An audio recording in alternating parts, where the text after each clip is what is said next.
Hi, fellow viewers, to all the victims. Good morning. I know you are excited to see my face in this video. This is admin and founder of this group, Mr. Steve H. Ong. H is my middle initial. I'm the owner of this FB account, Steve Rooster Ong. Okay. As what I've said no, sa aking video, effective September 20, nag-launch na po tayo. At ito rin ay para sa anti-OLA advocates. Lahat. Yung Society Club of Loan Sharks, False BIP, at ito, at ang iba pa. Kasi, kaya ko to ginawa kasi kung in case no, mamatay na ako or if something happened to me, itong campaign na ito ay habang buhay. Diba yung sa ABS-CBN, yung meron silang campaign na piso para sa Pasig, yung sa Pasig River. Ito, maganda itong campaign na ito. Bawat OLA victims may natutulungan. Habang maaga pa, solusyonan na natin ito. Huwag natin hayaan, take note huwag natin hayaan na may nag-suicide na naman, nagbigti na naman ng buhay. So, yon. Kaya ito, solusyonan. Oh, by the way, kasama ito yung mga yung advance fee loan scam, yung gumastos ng 80,000, 122,000, kasama din yan. Kasi ang nag-alok yung taga FB page na hindi nila maintindihan bakit may advance fee pa, kasama din yan. Pero ang top priority, OLA victims, kasi ang dami. Oh, by the way, may nagtanong sa akin, Sir Steve, ilan na ba ang OLA victims na illegal? Illegal. Okay. As of September 20, 2025, based on our investigative findings, don't be surprised, it's not 140 OLA victims. Masyasya kayo sa sasabihin kong figures. 300 plus OLAs. Kahit ang heart ko, nagdurugo ang aking puso. Ganong karami. So, parang pinapatay tayo. So, yun. Illegal OLAs illegal. Hindi legit. Unlegit hindi kasama. So, kung GCash, yung GLoan or Maya, yung Maya Credit or Maya Personal, hindi kasama. Kasi chinek namin isa-isa. Then, nag-investigate kami, yun. Yung mabilis cash, hindi. Ang cash mabilis counted sa 300. Cash mabilis. Credit, Peso Pro, yun. Na-shock talaga ako. Sabi ko, hala, ganyan pala sila karami. Tapos, may isang company, tapos para silang marketing arm. So, yun. By the way, gaya ng sinabi ko, ang topic natin is piso para sa OLA victims. Okay, ano na ang status kahapon, the whole September 20, from morning until evening? Meron na ba tayo na DICOM? That's a good news. That's a good question. Meron na. May nag-send na sa akin. Kasi ako ang founder, ako ang nagkukuhan. Kasi ito later on, pag lumaki itong amount in the future or next few years, na-help na ang OLA victims, naka-recover na, naka-move on na. Ito, pakita ko sa inyo. As of September 20, kahapon na, nakikita niya, ito ko sa'yo. 20 pesos. Yes. I-kuhan ka yung clear. Oh, ayan So, nakikita ninyo, September 21 hanggang September 30, on the month of September. Pero okay makalala, October, November, December next year, onwards, padagdag ng figure ito. Alam kong nakaka-discourage, pero yan na ang ating simula. Kahit maliit, pero gaya ng sinabi ko ang piso ay nakakatulong sa bawat victim. Hindi lang ako, tayong lahat. Kasi yung nakita ko yung iba halos pinost pa sa social media. Gusto na magpakamatay kasi sira na ang pangalan. Ako rin, nasira din ang pangalan ko. Isipin mo yun sa akin yung sa Dumaguete, isang barangay. Buti lang hindi whole Dumaguete. Tataka ko, bakit alam nila na may loan ako sa online na wala naman ako binigay contact reference. Tapos, yung pala, na-hack na pala ang aking phone book directory. Baka kayo meron din. So, yun. Pero, wag kayo ma-discourage. Ito, tignan mo, September 20, hindi ko pa alam kung magkano ang matatanggap ko. May susunod pa yan. Kahit malaki, maliit, at least piso. Ay, meron akong Q&A portion. May nagtanong sa akin. Sir Steve, what if, what if kung may nag-donate 11 pesos, 111 pesos, 1,111 pesos, 11,111 pesos, 111,000 pesos, 111 million pesos. Malaki yan 111 billion pesos or 1 trillion pesos. Tatanggapin mo? Yes, tatanggapin. Bakit? Kasi ang nakasalalay tayo. Tayo, OLA victims. Hindi tayo nagpapayaman. No. To recover all the debts. Basta, ito lang basta we will not reloan with them. Illegal sila Kaya ko ginawa itong campaign kasi ang gusto ko maka-recover. Tapos yung advance fee loan scam, nung na-hurt ko yung feedbacks nila, yung 122,000, doon mapupunta. Ako, tatapatin ko na kaya ang utang ko sa OLA overall. Ako na galing sa bibi ko aabot ng 1 million plus kasama na penalties. Hindi pa kasama yung nahiram ko sa ibang tao na makapal ang muka ko, nagpakapal muka. So, yun. Let's face the reality. Ang iba, nagpreprenda pa sa pawn shop para lang makabayad. Yung iba, extension, di ba? Every, I think 7, 10, or 14 days. Meron pa nga 28 days. Hindi ko alam kung anong OLA companies. So, yun. Yun na ang situation ngayon. Etong pinakita ko sa iyo, ito lahat. Simula pa lang yan. Pag ito, lumaki ang figure, don't you worry, ito, matatransfer to sa notebook. May record book na tayo. Pwede kayong pumunta, Dumaguete. Wala kong tinatago. Transparent po tayo. Buhay ang nakasalalay sa atin. Okay. So, live po itong video. Hindi to biro. Actual ko na-receive kahapon, the whole Saturday. Morning, afternoon, evening.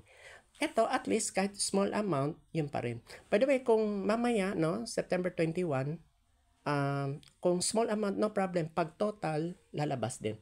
Okay, kung nagasto na, ang lalagay ko, deducted. Ibig sabihin, na-paid na siya. Paid na yung OLA victim. So, yun. Alam ko malaki. Marami pa tayong kakainin bigas. Sinasabi ko na sa inyo.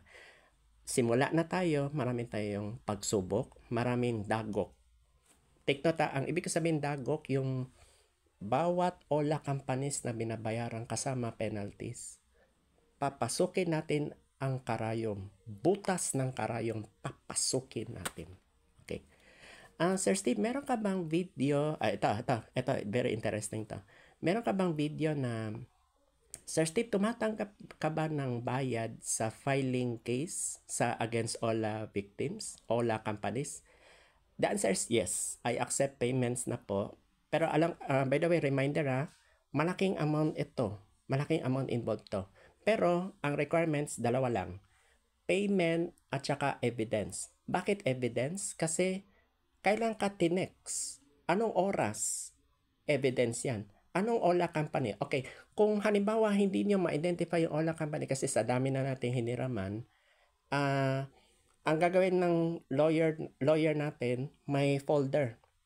Each folder may OLA companies. Kung mapuno yung folder, yan na. Evidence na lahat. Then, pasa na yan sa court. Plus, plus, Securities Exchange Commission, PNP Cybercrime, NBI Cybercrime Division, PAOCC. Okay, yun naka-email na sa PAOCC or Presidential Anti-Organized Crime Commission or Online Lending Complaints 2025 at Gmail ang gamit nila at .com. By the way, may balita na ko, na-identify na ang 60 OLA agents. That's a good news. Na-identify. Hindi nila sasabihin ko ng company. So, nag-testify sila. So, kailangan takip ang muka. So, anytime pwede na sila magkuha ng hideout. Ang importante, search warrant. Okay? Okay, sa damage, yan ang malaking dagok sa atin per victim. That will be another video, yung filing a case, how much, private lawyer. Yung sa government, iba pa yon. Kasi tayo ang pinahiya per victim. Malaking babayaran nila. Iba pa yung penalty na babayaran nila sa government agencies, sa SEC. Then ngayon, si Senator Mick Zubiri, last Friday, September 19, nag-usap na sila sa BSP, sa Senate. Hindi ko pa nagawa itong video kasi chine ko yung video mabuti kung ano yung pinag-usapan. Yon. Hindi pala BSP regulated ang mga illegal OLA company. SEC registered, yes, pero BSP, no. Totoo sinasabi ko. I'm not joking. Totoo. Confirm na.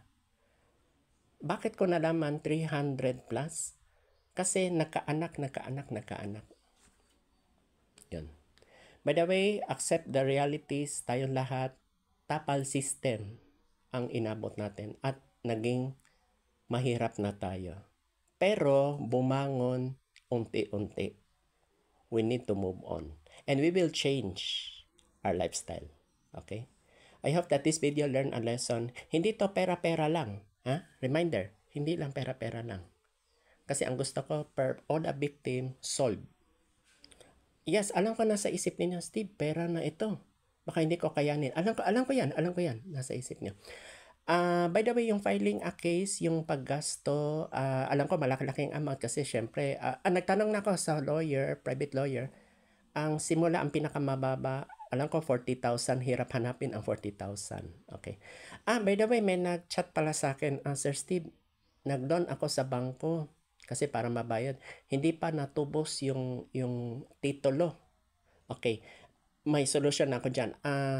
Nakahanap na ako isa sa Ortigas Pasig, Deb Aid International, DEBT Aid International. US-based pero meron silang office sa Ortigas Pasig. Then latest lang is may office na sila sa Parañaque. Kakabukas lang, last August 2025. Later ko na yung gagawin yung video pero kailangan tanungin ko muna yung mechanics kung paano malulukat yung property. Then, once nalukat yung property pala, hindi ka pala pwede mag-reloan. Halimbawa, may housing renovation. Kasi ang iba, ang housing renovation, yung pala pambayad sa OLAS. Extension. So, nakalugi-lugi yung borrower. Kayo, mga OLA victims. So, yun. Okay, yung mga nagprenda sa alahas, kung narimata na, accept the reality, wala na tayong magagawa. Yung may penalty, yun, may chance pa. Kahit penalty pa ang makuan.